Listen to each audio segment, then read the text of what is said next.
Ya, ada banyak memang peristiwa yang mengernyitkan dahi, menggelitik, mengundang tanya dan lain sebagainya. Di antaranya ada banyak. Misalnya RUU penyiaran, di mana jurnalis investigasi eksklusif tidak boleh lagi ditayangkan. Itu ada pertanyaan juga. RUU penyiaran 32 tahun 2002. Ada pula toksik yang kita bicarakan pada malam hari ini. Ada pula kaitan kementeri. Undang-undang kementerian akan diubah dari 34 menjadi 40. Sebelum saya lanjutkan ke Bung Rocky, tadi saya janji untuk Bung Rocky lagi, tapi Bung Zulfan ingin bicara, silakan. Menarik tadi Bung Rocky mengatakan soal ideologi partai. Partai mana sekarang yang punya ideologi? Kan nggak ada juga. Jadi sudah sama semua, hampir semua partai ini pragmatis. Semua partai pragmatis. Semua pasti nggak. Kalau yang milih oposisi dan tetap pada oposisi kan boleh dikatakan itu ideologis. sikap politik. Tetapi pragmatismenya tetap kan, gitu loh. Jadi bukan berarti kalau dia oposisi dia tidak pragmatis, bisa dia pragmatis, gitu kan? Itu kan pilihan aja. Nah jadi menurut saya ini juga persoalan survei ini. Kalau sebenarnya kan dari hati nurani Ibu Mega kepinginnya kan Puan. Tetapi karena hasil survei Ganjar yang tinggi, maka diputuskanlah Ganjar. Nah, bukan ideologi itu. Artinya memang hampir semua partai pilihannya tergantung kepada survei. Jadi percuma kita bicara ideologi karena pasti tidak ada. Semua akan ada, semua pragmatis. Semua ditabrak, bagaimana kita bicara ideologi? Iya kan? Tadi kan sudah dijelaskan persoalan Undang-Undang Minerba. Kita kan bicara pasal 33, itu kan ideologi ekonomi kita.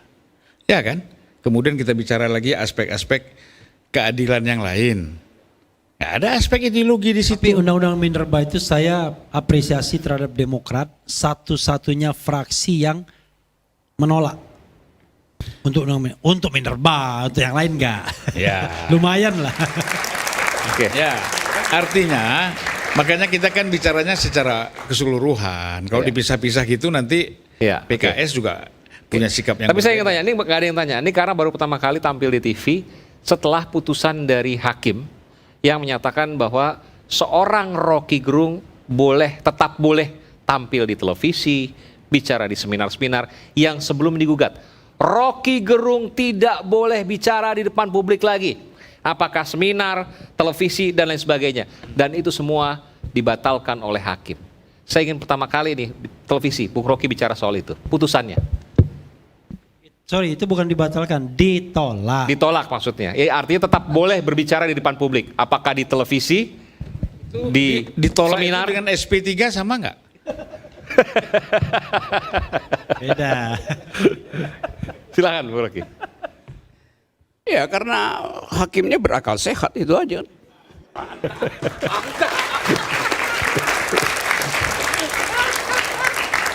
Oke, saya lanjut soal toxic person, toxic people itu.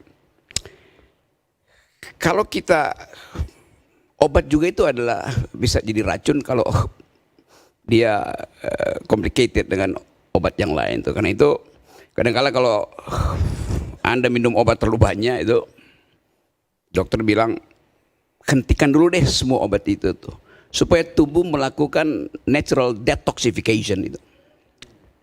Nah, sekarang coba kita lakukan dulu itu detoksifikasi dan kembali pada penyakit atau problem awalnya, yaitu ucapan dari Pak Luhut Binsar Panjaitan.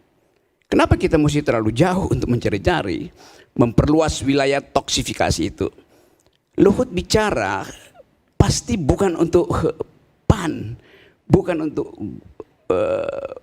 PKB atau PDIP. Kan Luhut pasti bicara tentang orang-orang yang dia kenal di dalam partainya tuh. Apa hak Luhut untuk bicara tentang PAN? Nggak ada. Atau bicara tentang Demokrat.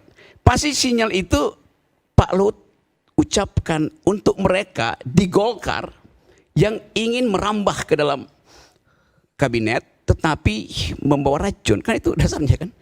Jadi justru Pak Luhut itu ingin memagari Pak Prabowo dari tikus-tikus yang berkeliaran di sekitar kertas-kertas yang ada namanya itu tuh, ini sini jadi segala macam kan. Kan itu dasarnya tuh. Jadi apa sih toksik itu? Toksik itu tongkrongannya asik itu. Sekarang kita tanya, siapa kira-kira di Golkar yang tongkrongannya asik itu? Siapa?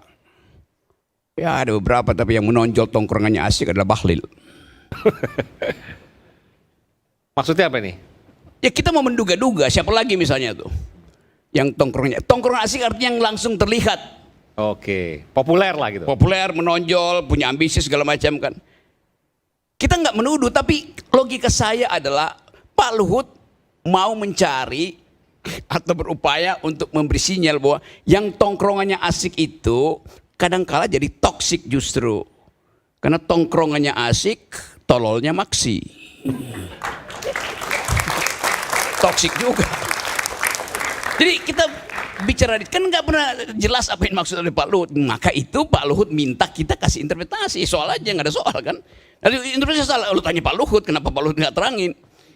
Who is the siapa toxic person yang dia ingin deteksi itu? Dia belum tunjuk, dia mau deteksi aja kan. Itu juga sebetulnya poin bagus bagi Pak Luhut karena tadi kabinetnya sedikit, tapi yang mau masuk banyak betul kan. Nah filter pertama justru diberikan oleh Luhut bin Sarpanjaitan. Buat ini adalah a kind of toxic person itu. Sinyalnya kira-kira begitu. Dia sebutin enggak. Tetapi pasti Pak Luhut sudah terangkan pada Pak Prabowo ini daftar toxic personnya ya. Pak SBY juga pasti sudah kasih daftar itu. Tapi ini kan panggung belakang. Kita mau menduga itu. Jadi sebetulnya itu istilah bagus dari Pak Luhut untuk menerangkan bahwa ada banyak orang yang dengan motif merampok APBN mulai merangsek ke dalam potensial kabinet ini kan. Kalau gitu nggak perlu ditambah dong kementeriannya dari 34 ke 40 kan rencananya. Artinya akan semakin banyak nanti kemungkinan probabilitas toksik. Itu kesulitan dari Pak Prabowo karena mesti menampung toxic person yang nggak tahu diri. Kan itu dasarnya kan. Tapi poin kita selalu ada mau lihat seberapa jauh daya tahan psikologi Pak Prabowo menghadapi potential toxic person ini. Potensial. Nah kita sebetulnya ingin titipkan pesan bahwa kan kabinet ini hendak dibangun berdasarkan asas-asas awal Republik. Prabowo selalu bilang kembali kita berpikir bagaimana para pemimpin bangsa itu mengidealkan, mengimajinasikan the coming republics pada waktu itu. Dan jembatan emasnya dibikin kan. Yaitu tentang kedaulatan rakyat. Yaitu tentang kesetaraan warga negara. Itu yang tidak ada selama ini atau sejauh ini pada Jokowi. Walaupun Pak Prabowo mengatakan bahwa dia dipersiapkan oleh Pak Jokowi, ya itu saya kira itu bahasa-bahasa diplomatis untuk tidak mengatakan bahwa ya ada yang salah pada Pak Jokowi. Juga nggak etis sebetulnya. Karena Pak Prabowo ada di dalam. Mungkin secara adaptif Pak Prabowo akan berupaya untuk mendeteksi ya ada bagian yang mungkin akan menggerogoti APBN karena itu ya IKN ya bagian istana aja dulu diselesaikan. Walaupun intinya nanti mangkrak sebetulnya kan. Tapi itu kan nanti setelah Pak Prabowo dilantik Oktober kan etikanya begitu kan. Jadi ada juga sikap statementship dari Pak Prabowo untuk mengatakan ya saya belum dilantik. Maka saya mesti minta dengan sangat sopan supaya jangan ganggu kami itu. Walaupun itu keceplosannya terlalu jauh tuh. Itu bahayanya sebetulnya tuh. Orang mulai melihat deteksinya. Padahal ini sebetulnya mungkin sekali Prabowo kasih sinyal jangan ganggu kami artinya jangan toxic person itu maksa masuk kabinet. Kira-kira begitu tuh. Saya mau terangkan itu karena banyak orang menganggap ya yang dimaksud Pak Prabowo adalah jangan ganggu kami artinya jangan ada yang beroposisi. Saya lembutkan sedikit pengertian itu. Maksudnya seperti itu. Jangan ganggu kami yang ada di luar. Anda menafsirkan nggak usah ada oposisi. Bukan itu yang dimaksud oleh tafsir terhadap keterangan Prabowo tuh. Tapi kita mesti tambahkan anak kalimatnya tuh. Banyak juga toxic person yang mau masuk dan itu juga mengganggu dia. Bisa nangkap nggak kalimat diplomatis saya? Kenapa mengganggu? Ya? Kenapa mengganggu? Kan Pak Prabowo sempat katakan untuk membangun bangsa ini kita harus bersatu. Yang di luar ayo kita gabung. Iya, tetapi yang ruang di dalam itu, ruang tamu Pak Prabowo itu sedikit. Betul. Bahkan dipakai ruang makannya, lama-lama ruang tidurnya mau diambil kan oleh the toxic person. Saya cuma mau menerangkan logika dari keterangan Pak Prabowo itu bahwa karena itu dia sejajar dengan keterangannya Pak Luhut. Kan itu yang mesti kita tafsirkan. Jadi ditujukannya kemana Bung Rocky? Karena itu harus read between the line itu gitu. Ya ditujukan pasti pada toxic person ini. Siapa? Boleh nggak saya sebut nama? Karena itu coba. Daftar itu pasti ada, nggak mungkin Prabowo, Junto Luhut atau Luhut Junto Prabowo mengucapkan nada itu tanpa ada daftar yang dia lihat. Kan daftarnya beredar di mana-mana sekarang kan, daftar menteri segala macam itu. Daftar itu semua hoax karena nggak ada nama saya. Yang bilang seperti itu ya. Dan makin hoax begitu ada nama saya. Jadi ini yang terjadi karena ketertutupan informasi akibat dari proses politik yang legitimasinya kurang itu. Bagi Prabowo tentu jelas Prabowo tahu legitimasi kurang, maka dia ingin jangan sampai nanti dengan kekurangan legitimasi efektivitas kabinet juga akan digerogoti oleh toxic person. Itu kan jalan pikirannya kan. Saya terangkan itu dari cara kita mengamati gerak-gerik politik Pak Prabowo hari-hari ini. Jadi sekali lagi kalau misalnya Prabowo menginginkan koperasi itu jadi soko guru perekonomian rakyat dan jadi tumpuan kabinet yang akan datang.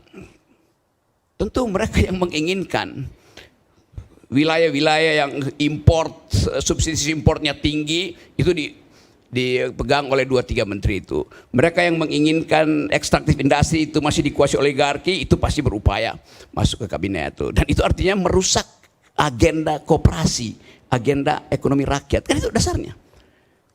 Jadi sekali lagi penting untuk melihat jalan pikiran lain tuh.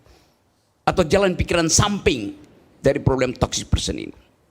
Sekali lagi kita mungkin mulai mendeteksi itu, kan ini tuker tambahnya makin dalam itu. Tentu PAN, Golkar segala macam itu menaruh 9 misalnya itu padahal jatahnya cuma 4. Akibatnya apa? Ya di dalam Golkar sendiri mulai terjadi saling amputasi antara mereka. Toksik dengan toksik kan saling membunuh kan. Akhirnya demikian juga di semua partai yang masuk di dalam koalisi itu kan. Jadi persaingan itu mulai terjadi justru, dan itu akan membuat Prabowo itu pusing bagaimana mendistribusikan itu tuh. Dan bagi kita ya biasa aja kan, kita nggak terlibat di dalam soal-soal seperti itu. Oleh karenanya ditambah menterinya menjadi 40. Iya, justru itu ditambah menterinya tuh supaya seolah-olah ya semua dapat bagian. Tapi itu justru jadi nggak efisien kan? Kenapa? Anggaran makin banyak dikeluarkan untuk biayai istri-istri menteri, ponakan-ponakan, pembantunya segala macam. Ya masih terjadi lah itu kali itu. Ya sampai situ dulu deh. Kita kembali saat lagi, Doa Kita Bersuara.